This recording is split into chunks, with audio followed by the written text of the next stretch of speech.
નાના બાળકો 4-5 વર્ષના બાળકો આપણને એમ લાગે કે આ બહુ વધારે હાઇબ્રિડ થઈ ગયા, અથવા તો એના પર એવું કહી શકાય કે આપણે જ્યારે નાના હતા ત્યારે આવા નહોતા, તો આવું આપણને કમેન્ટ કરવાનું મન થઈ જાય.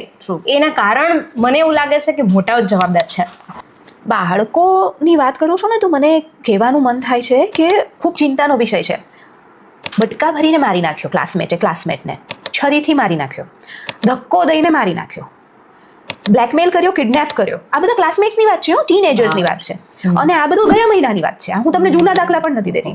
એટલે આ બધા જે 8 વર્ષના 10 વર્ષના બાળકોનું જે લેવલનું મેન્ટલ હેલ્થ અને રેજ અને એંગર જે ફાટી નીકળ્યું છે, એના ઉપર તો આ મિનિટે કામ કરવું પડે એવું છે. કારણ કે માત્ર રેજ અને એંગર નથી, સ્યુસાઇડ પણ એટલું જ થઈ રહ્યું છે.